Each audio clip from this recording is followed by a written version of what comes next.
Bien sûr que je crains un mouvement social, le gouvernement, la Macronie, Bayrou sont des irresponsables. Ils sont des irresponsables parce que chacun aujourd'hui a bien compris à son niveau, encore une fois, qu'on va protéger les très très riches et on va s'en prendre à ceux qui souffrent. Donc ça c'est insupportable et il est normal que les gens ne se laissent pas faire. Mais avant cela, à nous députés, à nous parlementaires, de nous opposer à tout cela à l'Assemblée nationale. C'est pour ça que je le dis et j'insiste là-dessus, c'est que en l'état, je voterai, moi, si rien ne change, en l'état, je voterai sans état d'âme. Je dis bien sans état d'âme, je l'ai fait dans le passé, la censure. Parce que ma responsabilité première, c'est d'abord de protéger les Réunionnais, protéger ceux qui souffrent. Les priorités, il y en a quelques-unes.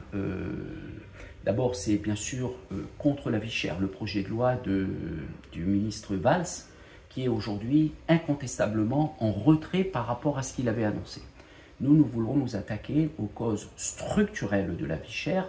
C'est ce que je ferai à travers un certain nombre d'amendements pour, bien sûr, avoir la transparence des prix, la transparence des marges, la transparence également sur les résultats des groupes, également renforcer l'autorité de la concurrence, mais faire en sorte qu'on ait une autorité de la concurrence qui soit régionale, donner plus de moyens, un vrai statut à l'OPMR. Donc, priorité, la vie chère.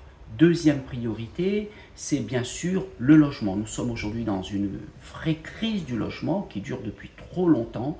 Vous connaissez les chiffres comme moi. Les Réunionnais souffrent. On a 50 000 demandes de logement qui ne sont pas traitées.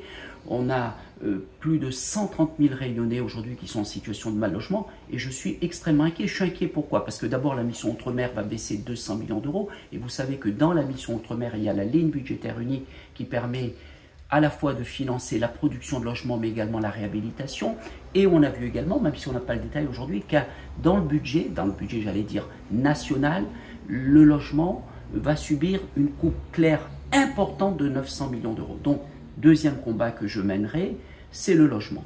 Ensuite, la santé. Je suis extrêmement inquiet parce que, sans vouloir défendre une profession ou telle catégorie, je vois bien qu'à travers aujourd'hui ce qui est prévu pour les pharmaciens, il y a une volonté aujourd'hui d'aller vers la financiarisation de notre système de santé. C'est déjà le cas avec les laboratoires et moi je ne veux pas de cela. Lorsqu'on dit qu'on va rembourser moins de médicaments pour les Réunionnais qui sont en affection de longue durée, je ne veux pas de cela. Moi je veux d'un système de santé qui soit à la fois de proximité et qui ne soit pas tenu par des grands groupes, des intérêts extérieurs. Je ne veux pas de cela pour nous ici à La Réunion. Enfin, vous avez bien compris, s'opposer frontalement au plan d'aide de François Bayrou. Si rien ne change, le plan stop à la dette se terminera par un plan stop, par un vote stop à François Bayrou. Pourquoi? Parce que aujourd'hui, le gouvernement a fait un choix idéologique. Le choix idéologique, c'est de dire on ne touche pas aux très très riches. On ne touche pas à ceux qui ont beaucoup d'argent. Je ne parle pas des classes moyennes, je parle des très très riches. Nous, on a voté la taxe Zuckman. La taxe Zuckman, c'est quoi? C'est 2% pour ceux qui ont un patrimoine supérieur à 100 millions d'euros. On nous a dit non, hors de question aujourd'hui.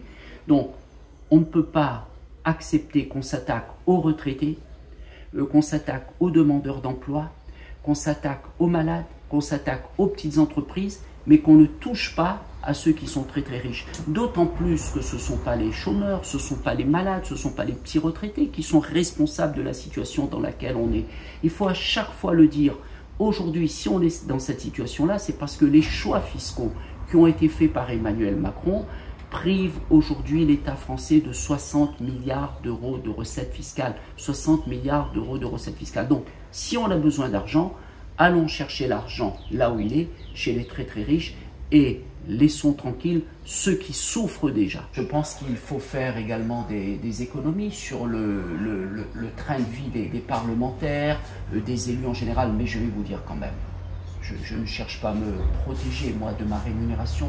Vous savez, comme vous le savez, avant d'être député, moi j'étais cadre dans un très grand groupe où je gagnais plus que ce que je gagne aujourd'hui. C'est pas ça le sujet. Bien sûr qu'il faille montrer l'exemple. Je ne dis pas non, mais je dis ne nous trompons pas, parce que Bien sûr, il faut que l'État, il faut que les élus fassent quelques efforts, etc., dans la façon, sur les frais de fonctionnement, etc., qui touchent notre fonctionnement, à nous, la vie parlementaire. Mais je veux dire, ne nous trompons pas. Aujourd'hui, il faut rééquilibrer la fiscalité parce que le vrai sujet aujourd'hui, ce n'est pas celui-là.